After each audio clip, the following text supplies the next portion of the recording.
TV ने Chhattisgarh Congress chief Deepak Baij से खास बातचीत की है। दीपक बैज ने इस दौरान कहा कि कांग्रेस पूरी मजबूती से चुनावी मैदान में लड़ रही है और बैज ने पार्टी छोड़ने वालों के लिए कहा है कि कांग्रेस का सच्चा सिपाही कांग्रेस के साथ खड़ा है। सुनते हैं पीसीसी चीफ दीपक बैज के साथ एनडीटीवी संवाददाता जुल्फिकार अली की खास बातचीत।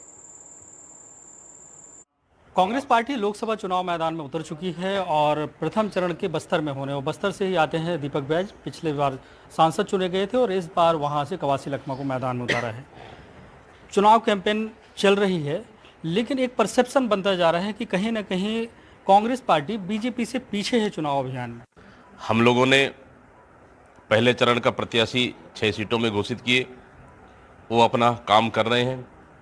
सेकेंड स्टेज में हम लोगों ने बाकी 5 सीटों भी डिक्लेयर किए, वो भी अपना काम कर रहे हैं। इस तरह से हम लोग भारतीय जनता पार्टी से बेहतर हम गांव तक पहुंच रहे हैं और जो भारतीय जनता पार्टी केंद्र सरकार की और राज्य सरकार की नाकामियों को हम जनता तक पहुंचा रहे और हमारा कार्यकर्ता, कांग्रेस के कार्यकर्ता जी जान लगा के मेहनत कर रहे हैं। हम निश्चित रूप से भारतीय जनता पार्टी से कहीं भी पीछे नहीं है।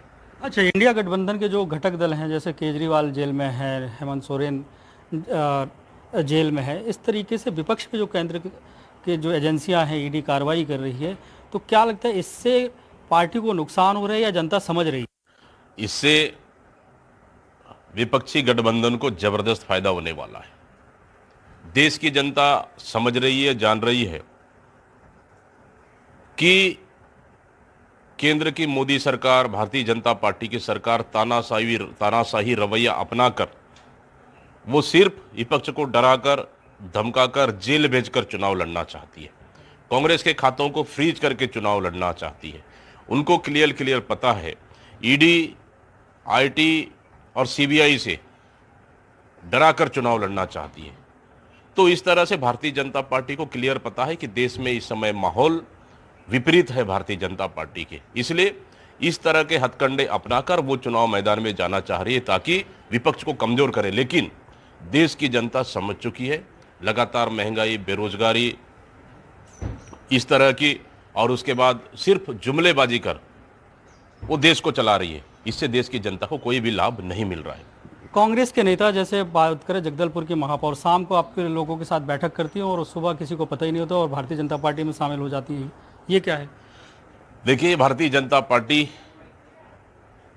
सिर्फ डराने, धमकाने और लालच देने का काम कर रहे हैं और कहीं ना कहीं हमारे कांग्रेसियों को जिस तरह से लालच देने का प्रयास कर रहे हैं, मैं समझता हूं इसमें सफल नहीं होंगे और कोई दिक्कत नहीं। हम लोग, कोई अगर सत्ता का भोगी होगा वो भारतीय जनता पार्टी से जाएगा।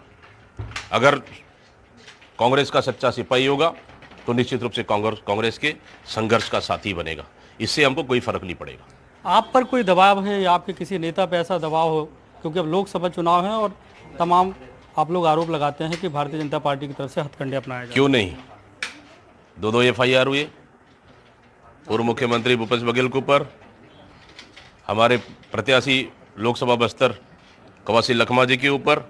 मतलब इस तरह से जानबूझ के हमारे प्रत्याशियों को एक मानसिक रूप से दबाव बनाने के लिए। लेकिन इससे कांग्रेस पार्टी डरने वाली नहीं है।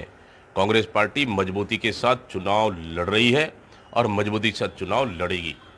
भारतीय जनता पार्टी आपके समर्थन में बयानबाजी कर रही है, कहीं ऐसा तो नहीं कि प्रलोभन हो या दबाव हो? मुझे लगता है कि भारतीय जनता पार्टी को मुझसे ज़्यादा प्यार है। लग रहा है मुझसे ज़्यादा प्यार हो गया है उनको। पहले अपना घर उनको देखना चाहिए। हम लोग मुद्दों के आधार पर हम संघर्ष कर रहे हैं, जनता के हितों के लिए हम संघर्ष कर रहे हैं और हमारा संघर्ष भारतीय जनता पार्टी के खिलाफ जारी रहेगा।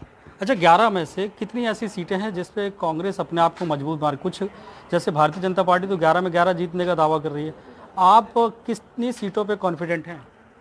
इस समय लोकसभा चुनाव छत्तीसगढ़ में हम भारतीय जनता पार्टी से ज़्यादा सीटें जीत कर आएंगे। ज़्यादा कुछ संख्या होगी? बिल्कुल, मैंने कहा हम उनसे ज़्यादा सीटें जीत कर आएंगे। हमारे साथ कांग्रेस के प्रदेश अध्यक्ष दीपक बैज थे, जिनका ये कहना है कि छत्तीसगढ़ की 11 में 11 सीटों को भारतीय जनता पार्टी वादा कर रही हो, लेकिन भाजपा से ज्यादा सीटें कांग्रेस छत्तीसगढ़ में जीतेगी।